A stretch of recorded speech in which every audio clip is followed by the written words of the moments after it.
마침 분위기가 비슷한 예쁜 집 두 채가 보이는데 그중 이 집 맞나요?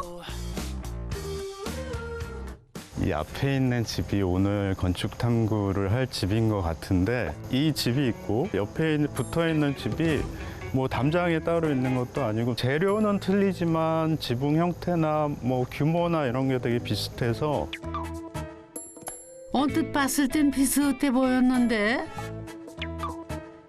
그러고 보니 자재 하나하나 정말 다 다르네. 각기 다르면서도 서로 조화롭게 어우러지는 두 집. 어떤 관계일까요? 이웃이지만 좀 연관이 있는 사람이 사는 게 아닐까? 뭔가 힌트가 있나요? 오늘 평생 AS 지은 집입니다. AS 네. 평생. 그럼 뭐 확실하네요. 부모님이 사시는 거겠네요. 동네 카센터 사장님이 사시지 않을까요, 혹시? 아닐 것 같은데 시공사 대표님이나 건축가님이나 사시는 걸까요, 혹시? 진짜예요? 오.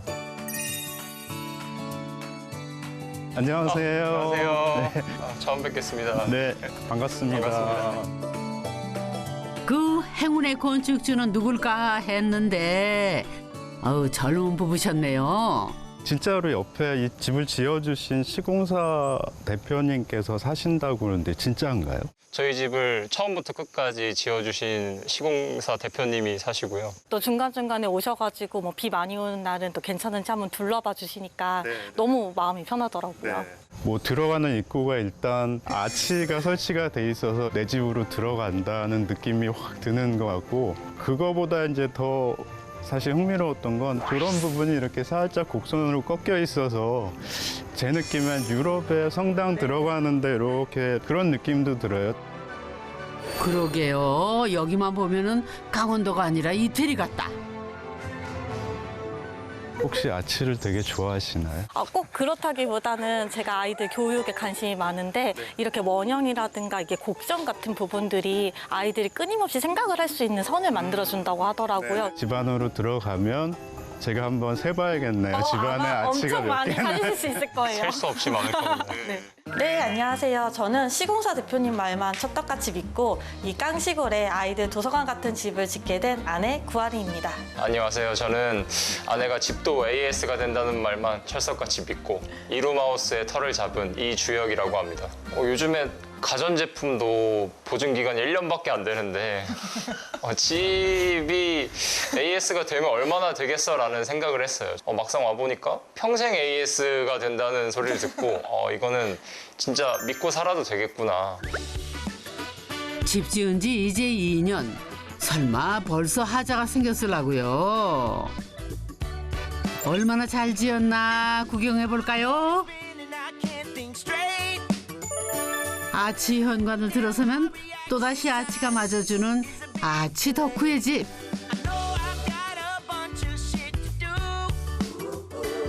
일층부터 탐구해 보자고요. 여기는 거실인 줄 알았는데 도서관인가요? 이 집이 다른 집하고 가장 큰 차이가 있는 거는 이 집에서 제일 좋은 자리가 도서관으로 만들어져 있는 느낌이 드는 게 참 이렇게 색달랐어요. 책을 읽을 수 있는 공간들을 돌아다녀 봤어요. 근데 이제 다녀보니까 뭐니 뭐니 해도 도서관은 별마당 도서관이 정말 보기에도 좋고 정말 책을 읽기에 아늑한 공간이다라고 생각을 해서 그 별마당 도서관을 모티브로 해서 설계를 했고 빛과 초록이 쏟아져 들어오는 홈 도서관. 복층에서 계단에서 창가에서 책 읽는 재미도 있겠어요. 원래 아이들이 이렇게 책을 좋아하는 아이들인가 봐요. 우연하게 책을 한 권을 보여줬는데 아이가 너무 재밌어 하는 거예요. 아이에게 책을 읽어주느라 아파트가 책더미에 쌓이는 동안 하림 씨 인생도 바뀌었다는데요. 좋은 책을 소개하는 책 육아 인플루언서로 활발하게 활동 중이라네요. 아이들 연령별로 어떤 책을 보면 좋을지에 대한 것들에 대한 정보도 드리고 또 반대로 이 연령별로 어떤 식의 육아가 하면 더 좋은지에 대한 얘기도 드리고 있고요. 아파트에서는 그 많은 책을 감당할 수 없어 주택으로 이사한 것도 있답니다.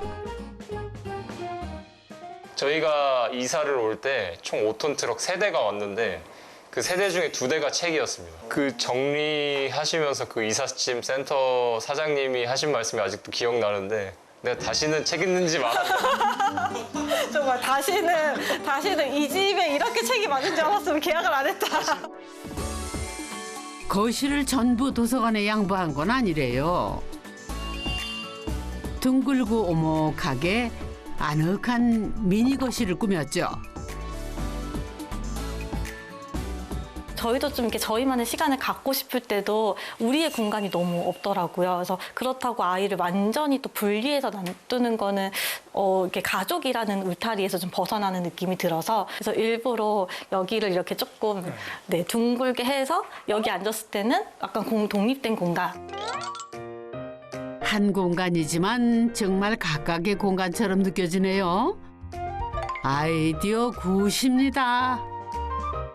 이 자리의 매력은 말씀하신 대로 긴 소파가 있어서 편안히 앉을 수도 있지만 바로 앞에 이제 기다란 창으로 바깥에 풍경이 보이고 저 AS 대표님 집이 딱 보인다는 게 마음이 너무 안정이 됩니다. 이렇게 앉아서 딱 볼 때마다 우리 집에 무슨 일이 있어도 뛰어올 분이 계시는구나.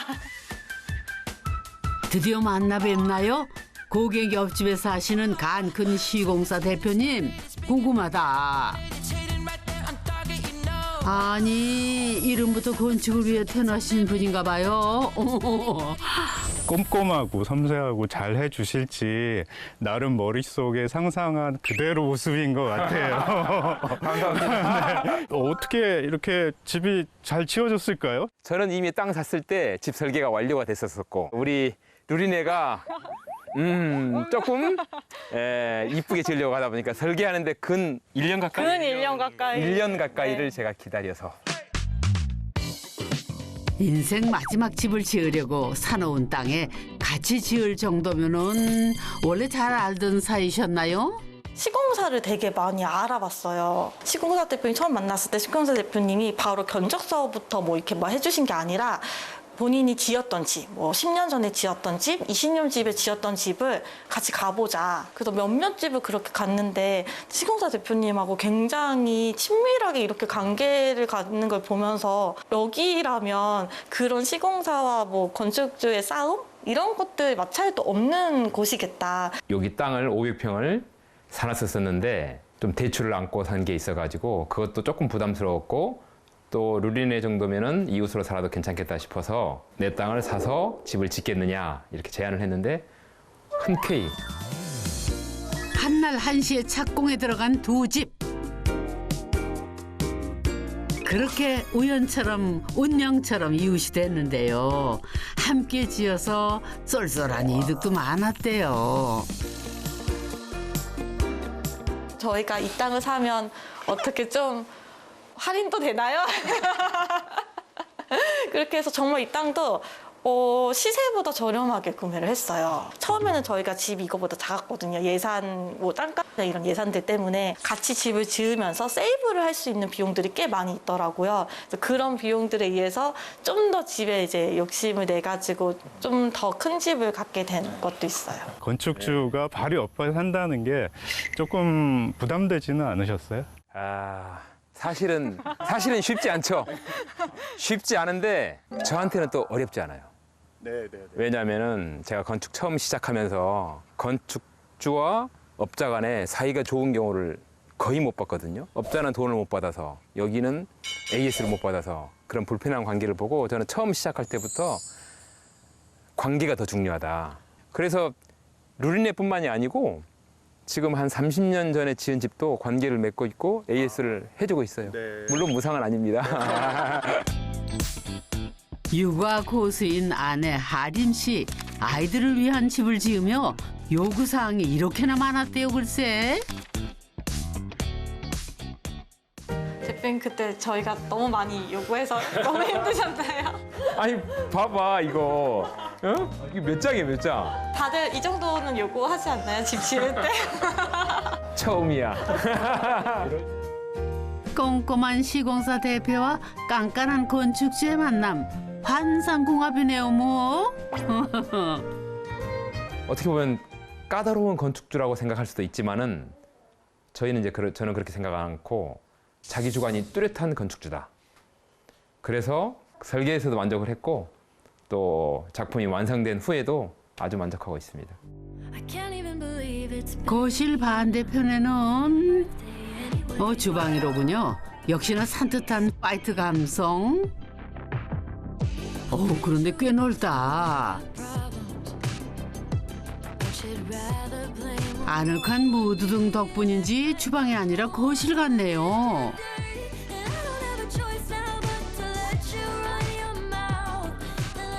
주방이 작지가 않네요. 거실 공간은 아이들만의 공간인 거고 저희는 이제 이 주방이라는 공간이 저희의 메인 공간이 되다 보니까 작게 뺄 수가 없겠더라고요. 제가 이렇게 봤었을 때 싱크대가 일반적인 높이보다 낮지는 않네요.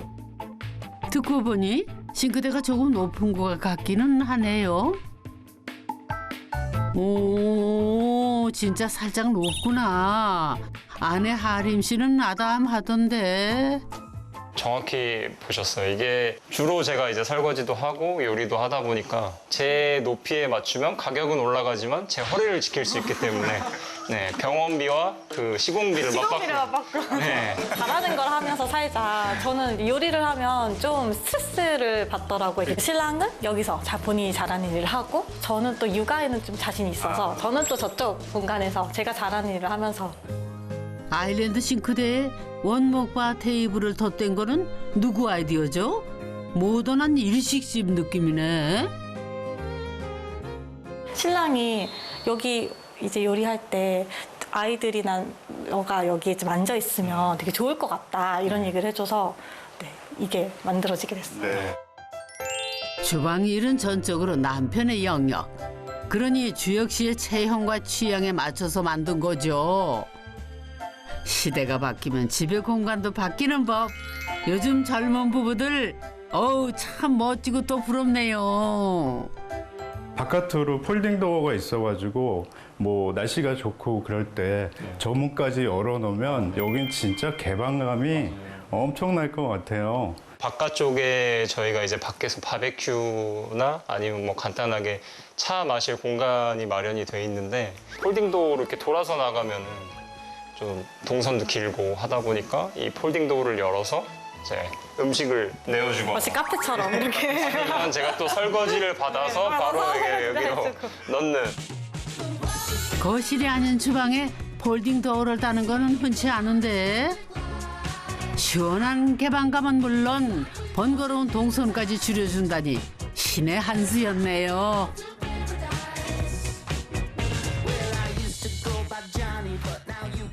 가족이 아주 적당하게 쓸 만큼 여유 있게 만드셨네요. 처음에 진짜라고 했을 때 저희 첫째가 엄마 그럼 수영장도 있는 거야? 이 얘기를 제일 처음에 딱 하더라고요. 초기 비용만 이제 살짝 그 이후에 사실 저희가 뭐 펜션 이런 데 한번 놀러 가면 되게 많이 비용이 들잖아요. 근데 저희가 2년 동안 살면서 사실 그 비용은 다 뽑은 것 같아요. 그럼 이게 그냥 평소에도 이렇게 열려있는 수영장인가요?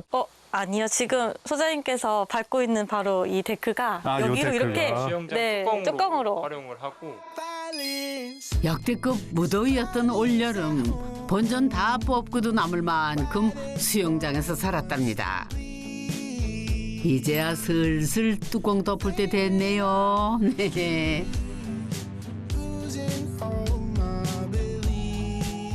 아파트 살 때 또 저희가 주말에 제일 많이 했던 말이 우리 어디로 나가지? 항상 이 공간을 벗어나는 생각들을 많이 했거든요. 근데 여기 와서는 오늘 집에서 뭘 해볼까? 이런 얘기를 되게 많이 해요. 집에 대한 추억들이 진짜 많이 생기는구나.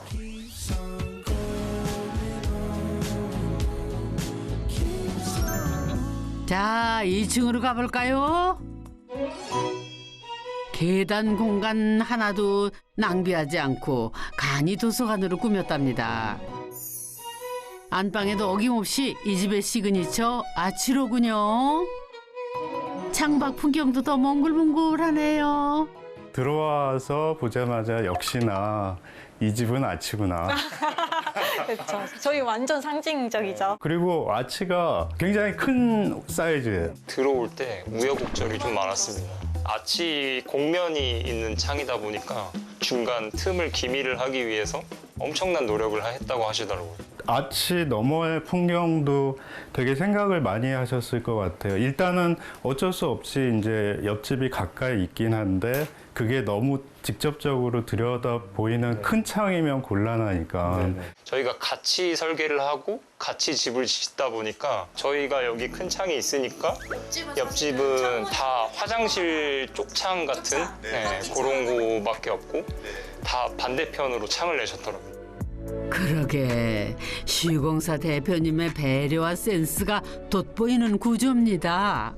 여기 이제 이 헤드보드 쪽으로 말하자면 이쪽으로 그 간접 조명을 하신 거나 저 높은 쪽에 간접 조명 하신 거나 저런 게 사실 어떻게 보면 저거 불 나가면 어떻게 고쳐. 처음엔 이게 너무 밝아가지고 좀 밝기도 조절해봤고. 밝기도 조절해봤고 다 옆에 AS가 되니까 저희가 자다가 대표님 눈이 너무 부신 것 같습니다. 이러면 이제 다음날 오셔가지고 조도도 조절해주시고 정말 AS가 철저하시네요. 저희 바로 옆집에 살고 있기 때문에 부부만의 공간을 더 아늑하게 해주는 건 바로 하늘하늘 자작나무. 삭막하게 담쌓지 말고 자작나무로 울타리 삼자고 제안하는 것도 바로 대표님이랍니다. 자작나무 잘 컸네. 그래도. 네, 자작나무는 신경을 안 써도 잘 자라더라고요. 뿌리를 잘 잡았어. 네, 대표님 근데 이쪽 저희 잔디가 여기만 죽어가지고 엥? 이럴 경우에는 여기를 어떻게 해야 될지 궁금한데 이거. 전원주택 생활 왕초보라 모르는 거 투성이래요. 첫 번째가 수분 부족이거든. 여기도 이제 보면은 조금 마른 데가 있고 여기도 완전히 죽은 건 아니거든. 이렇게 파란 게 조금 있잖아. 네. 그래서 조금 마른다 싶을 때 물을 좀 더 줘야지. 수분 부족. 귀찮아하실까 봐 걱정했는데 오히려 즐기신답니다. 물어보세요, 이렇게? 잘 아니 집 지을 때나 시공사 대표지 지금은 이웃이고 네. 삼촌처럼 그렇게 네, 지내는 지금은 거지. 든든한 이제 옆집 이제 사촌 이웃 사촌이자 형님이자. 이거 너무 평생 에이스로 자꾸 관계를 가는 그렇게 포개지 말지고. 그다음에 이제 옆집 찬스가 대체 어디까지야? 대표님 댁 옆에 남는 땅 또 없어요? 부럽다. 잔디 깎는 기계를 사야 되는데 어떤 기계를 사야 될지 모르겠는 거예요. 마당에서 이제 한참 어떡하지 막 이러고 있으니까 이걸 한번 사용해 보고 이게 편하면 이 제품으로 한번 계속 한번 알아봐라 이렇게 말씀해 주시더라고요. 전동 드릴도 여기 종류별로 있기 때문에 네, 옆집에 가서 빌려 쓰고 있습니다. 안방 반대편은 첫째 루리의 방. 여긴 책장에 아치가 있네. 어마. 다락방 침실은 누워서 별도 볼 수 있대요. 어마, 둘째 방이랑 연결돼 있었네. 여기 키즈 카페 같다. 여기가 저기 공간이 제일 다이나믹한 것 같아요. 설계 단계부터 저희가 그때 딸아이가 8살이었는데 그때부터 같이 참여를 해서 자기 주장을 말하더라고요. 자기가 원하는 집이라고 해가지고 색조기 같은 데다가 어느 날은 그려서 막 왔더라고요. 저는 이런 집을 갖고 지고 싶다고. 그래서 약간 그때 그거를 받아든 설계 부장님의 그 눈빛을 아직도 잊을 수가 없습니다. 여기 2층은 엄마 아빠가 원래 나무 바닥으로 하려고 했는데 전 1층에 있는 흰색 바닥이 좋아가지고 1층에는 흰색 바닥으로 해달라고 했고요. 그리고 조명은 보라색이 너무 좋아가지고 조명 색은 보라색으로 해달라고 했고 그 제 방 이렇게 침대가 위에 있으면 좋겠다고 했어요. 아파트에서는 뛸 수도 없고 밤늦게 뭘 할 수도 없잖아요. 소리도 멋대로 낼 수 없고 그러니까 절대로 아빠처럼 안 갈 거예요. 내 방 이렇게 꾸며줘 땡큐. 원하는 것을 디테일하게 요구하는 딸을 보며 부부는 깨달았대요. 아, 어른들만의 집이 아니라 가족 모두의 집이구나 하고요. 자기가 얘기하기로 엄마 나는 금수저야. 우리 학교에서 나보다 더 좋은 차 타는 애들도 많고 나보다 더 부자인 애들도 많고 뭐 아빠 엄마가 의사인 애들도 많지만 나는 그런 애들이 부럽지 않아. 그런 애들은 다 똑같은 사각형에서 살거든. 난 어렸을 때 이런 공간에서 이렇게 놀았었어 라는 뭔가의 그 아이만의 유니크한 추억이 하나 있다면 아이가 평생 살아가는데 굉장히 힘이 되지 않을까? 우연히 신기한 인연이 되기까지 그 중심엔 서로에 대한 애정과 신뢰가 자리 잡고 있는 거겠죠. 대표님 믿고 깡촌에 이렇게 집 지었는데 저 평생 에이스 진짜 가능하겠죠? 평생? 저 평생 여기 살겠다는 얘기인가? 대표님 계시면 저도 여기서 어떻게 뼈를 한번 묻어보려고요. 그러면 가야지. 이웃 사촌을 넘어 가족처럼 오래도록 정답게 함께 하시길 바랍니다.